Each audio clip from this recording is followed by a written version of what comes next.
Hello students, welcome to my YouTube channel. आज हम बात करेंगे अप्लाइड माइक्रोबायोलॉजी के अंदर जो फोर्थ यूनिट आपकी इम्यूनिटी, उसके कुछ important and previous year question की अपन बात करेंगे जो 100% एग्जाम में आपको देखने को मिलेंगे।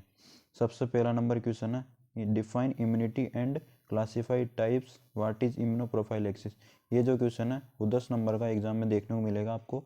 ये जो क्वेश्चन है 2013, 2015, 2017, 2019 में आया क्वेश्चन है, तो आपको पता लग जाता है इससे कि कितनी बार आया हुआ है और कितना इंपॉर्टेंट ये क्वेश्चन है। तो सबसे पहले अपन देखते हैं इम्यूनिटी होती क्या है।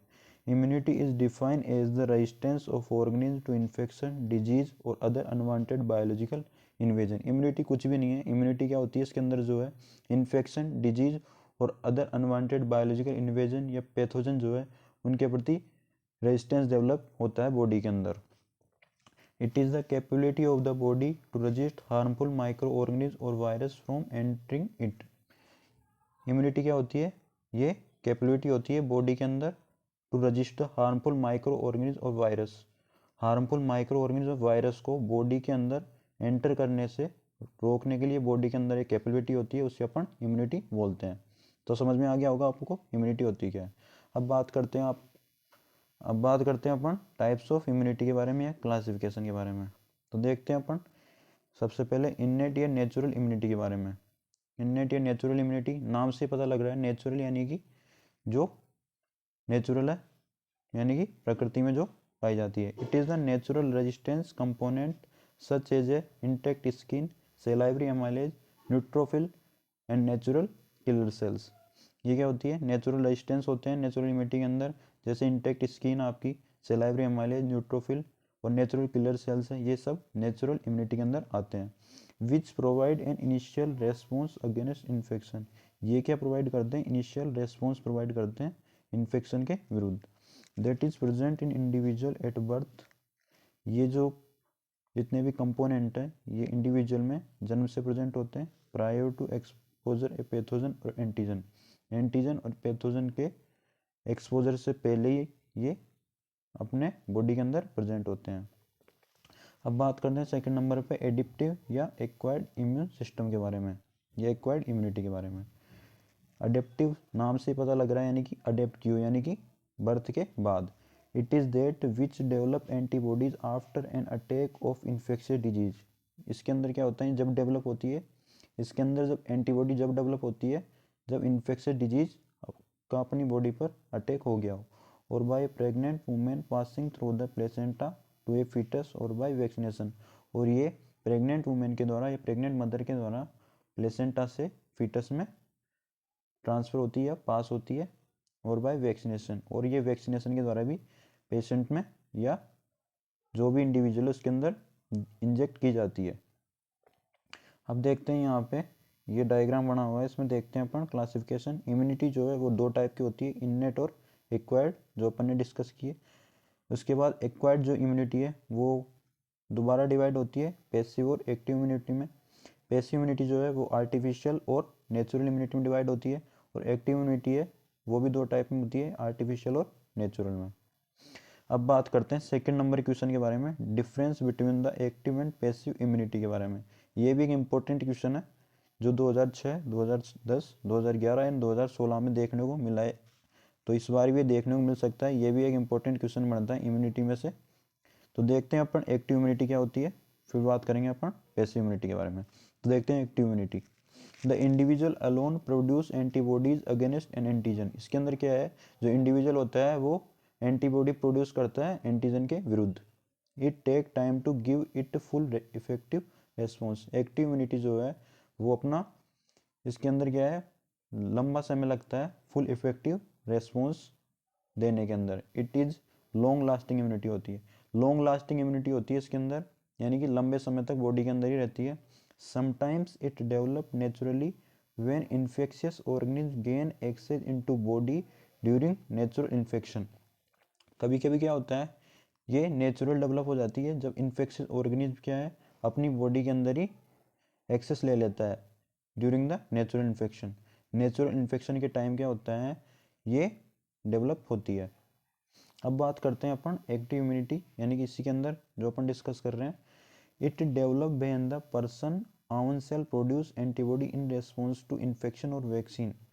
एक्टिव इम्यूनिटी जब डेवलप होती है जब पर्सन या इंडिविजुअल की खुद की सेल्स जो है वो एंटीबॉडी डेवलप करती है इन्फेक्शन और वैक्सीन के रेस्पॉन्स में। It has no side effect, इसके कोई भी साइड इफेक्ट देखने को नहीं मिलते हैं। थर्ड नंबर पे it provide relief only after long period के बाद ये रिलीफ प्रोवाइड करती है इंडिविजुअल या पर्सन को। अब बात करते हैं अपन पैसिव इम्यूनिटी की। पैसिव इम्यूनिटी में देख लेते हैं अपन क्या होता है। रेडीमेड एंटीबॉडीज होती है are given directly to the protect the body against foreign agents. Antibody can be injected by physician. Passive immunity क्या होती है, रेडीमेड एंटीबॉडी होती है इसके अंदर जो अपन पेशेंट को डायरेक्टली देते हैं to protect the body against foreign agent. Foreign agent से प्रोटेक्ट करने के लिए अपन इंडिविजुअल को या पर्सन को रेडीमेड एंटीबॉडी देते हैं। इससे क्या होता है, जो भी इन्फेक्शियस डिजीज है उससे बॉडी प्रोटेक्ट करती है स्वयं को। इट इज़ टेम्पररी, ये टेम्पररी होती है because antibodies are not produce by the person plasma cells. आपको समझ में आ गया वो डिफरेंस। जो एक्टिव इम्यूनिटी वहाँ पे वो लॉन्ग लास्टिंग थी और वो परमानेंट थी क्योंकि उसमें पर्सन की जो खुद की जो प्लाज्मा सेल्स है वो खुद प्रोड्यूस कर रही थी एंटीबॉडी। लेकिन यहाँ पे उल्टा हो रहा है बिल्कुल, ये टेम्पररी है क्योंकि यहाँ पे एंटीबॉडी जो है वो पर्सन की प्लाज्मा सेल्स प्रोड्यूस नहीं कर रही है। It is develop when antibody produce in other organism. ये कब डेवलप होती है, जब एंटीबॉडीज जो है वो अदर ऑर्गेनिज्म में प्रोड्यूस हो और are injected into a person to counteract antigen such a snake venom. ये जब डेवलप होती है जब एंटीबॉडीज तो हो रही है डेवलप किसी अदर ऑर्गेनिज्म में और इंजेक्ट हो रही है पर्सनस के अंदर। यानी कि जैसे किसी को भी पर्सन को स्नेक ने काटा तो स्नेक काटने के बाद उसको अपन स्नेक विनोम क्यों देते हैं, स्नोक विनोम देते हैं। तो स्नोक विनोम से ठीक होता है पेशेंट क्योंकि जो उसकी एंटीबॉडीज है वो स्नेक विनोम से निकाल के फिर उसको आर्टिफिशियल रूप से लैब के अंदर तैयार किया जाता है और उससे एंटीबॉडी डेवलप होती है, उसके द्वारा पेशेंट को बचाया जाता है। इट प्रोवाइड इमीडिएट रिलीफ, ये इमीडिएट रिलीफ प्रोवाइड कर देती है पैसिव इम्यूनिटी। इट में केज रिएक्शन, इसके कारण रिएक्शन देखने को मिल सकती है जैसे एलर्जी रिएक्शन और कोई भी रिएक्शन देखने को मिल सकती है। It is not long lasting, ये लॉन्ग लास्टिंग नहीं होती है, यानी कि इमीडिएट रिलीफ तो दे देगी आपको लेकिन लंबे समय तक आपकी बॉडी में प्रेजेंट नहीं रहेगी। अब बात करते हैं अपन इम्यूनोप्रोफाइलेक्सिस के बारे में। ये भी एक इंपॉर्टेंट क्वेश्चन है जो एग्जाम में देखने को मिलता है। It is term use for active initiation of the response with object of inducing protection against development of infection disease. ये क्या होता है, एक्टिव इनिशिएटेशन होता है, यानी कि इसके अंदर क्या होता है, एक्टिव स्टिमुलेशन की तरफ से, स्टिमुलेशन समझ सकते हैं आप इसको, एक्टिव स्टिमुलेट होता है इसके अंदर इम्यून रेस्पॉन्स। जब कोई भी इन्फेक्शियस डिजीज जो है वो बॉडी के अंदर कोई भी डिजीज प्रोड्यूस करेगी तो उसके विरुद्ध बॉडी के अंदर जो एंटीबॉडीज है वो डेवलप होएगी और वो क्या है, एक्टिव स्टिमुलेट करेगी इम्यून सिस्टम को टू प्रोटेक्ट द बॉडी। ये है इसका मेन सार। Generally the prevention of infection depend on the following concept. जो प्रिवेंशन ऑफ इन्फेक्शन है वो डिपेंड करता है फॉलोइंग कॉन्सेप्ट में। फर्स्ट नंबर पे है concept prevention of transmission of infectious agent. जो भी इन्फेक्शियस एजेंट है उसको अपन को प्रिवेंट करना है। सेकंड नंबर पे elimination of source of infection. जो भी सोर्स ऑफ इन्फेक्शन है, जैसे कोई भी इन्फेक्टेड पर्सन है तो उसको वहाँ से एलिमिनेट करना है जिससे जो भी अदर पर्सन है वो कंटामिनेटेड ना हो। अब बात करते हैं अपन immunoprophylaxis is a method of preventing disease by producing active और पैसिव इम्यूनिटी। इम्यूनोप्रोफाइलेक्सिस के अंदर क्या होता है, एक्टिव और पैसिव इम्यूनिटी प्रोड्यूस होती है डिजीज से प्रिवेंट करने के लिए। It can be achieved through the vaccination और by administrating an immune serum. ये इम्यूनोप्रोफाइलेक्सिस या एक्टिव और पैसिव इम्यूनिटी को अपन कैसे अचीव कर सकते हैं, थ्रू द वैक्सीनेशन के द्वारा या इम्यून सीरम के द्वारा। अब बात करते हैं अपन कोल्ड चेन के बारे में। ये भी एक इम्पोर्टेंट क्वेश्चन है जो एग्जाम में देखने को मिलता है। ये 2015 और 2017 में एग्जाम में देखने को मिला है अभी तक, लेकिन ये भी एग्जाम में आ सकता है, इसकी भी पॉसिबिलिटी है। Cold chain include all the materials, equipment and procedure use to maintain vaccine in required temperature range to +2 degree Celsius to +8 degree Celsius from the time of manufacture until the vaccine are administered. Cold chain is the vital link in immunization which maintain the potency of vaccine. इसका सार ये है कि cold chain के अंदर क्या होता है, मटेरियल, इक्विपमेंट एंड प्रोसीजर आते हैं। इसके अंदर क्या होता है, जो वैक्सीन है उनको मेंटेन करते हैं एक रिक्वायर्ड टेम्परेचर पे। वो रिक्वायर्ड टेम्परेचर की रेंज है +2 डिग्री सेल्सियस से 8 degree +8 degree Celsius with the time of manufacture, जब ये बनी है उस टाइम पे। इसके अंदर क्या होता है, कोल्ड चेन जो है उसका वाइटल लिंक है इम्यूनाइजेशन से, यानी कि वैक्सीन से, जो मेंटेन करता है पोटेंशियो वैक्सीन, वैक्सीन की जो भी क्षमता है उसको मेंटेन करता है with range of temperature +2 degree से +8 डिग्री सेल्सियस तक। तो आपको समझ में आ गया कोल्ड चेन होता क्या है। कोल्ड चेन कुछ भी नहीं होता है, इसके अंदर मटेरियल्स, इक्विपमेंट और प्रोसीजर आते हैं जो वैक्सीन को मेंटेन करते हैं एक सूटेबल टेम्परेचर की रेंज में +2 डिग्री सेल्सियस से +8 डिग्री सेल्सियस तक। और इसके अंदर क्या होता है, कोल्ड चेन का वाइटल लिंक होता है इम्यूनाइजेशन से, यानी वैक्सीन से, जो मेंटेन करता है वैक्सीन की पोटेंसी को। अब बात करते हैं अपन importance of cold chain. Cold chain की इम्पोर्टेंस क्या है। Vaccine are sensitive biological substance that can lose their potency and effectiveness if they are expose to heat और डायरेक्ट सनलाइट। वैक्सीन क्या होते हैं, सेंसिटिव बायोलॉजिकल सब्सटेंस होते हैं जो उनकी पोटेंसी यानी कि उनके अंदर जो भी कैपेबिलिटी है और इफेक्टिवनेस है वो खो देते हैं अगर उनको अपन डायरेक्ट सनलाइट और हीट के कांटेक्ट में लाए तो। अब बात करते हैं अपन कोल्ड चेन इक्विपमेंट के अंदर। कोल्ड चेन इक्विपमेंट क्या होते हैं, इसके अंदर कौन कौन से इक्विपमेंट आते हैं। फर्स्ट नंबर पे cold box. It is use for the transport of large quantities of vaccine.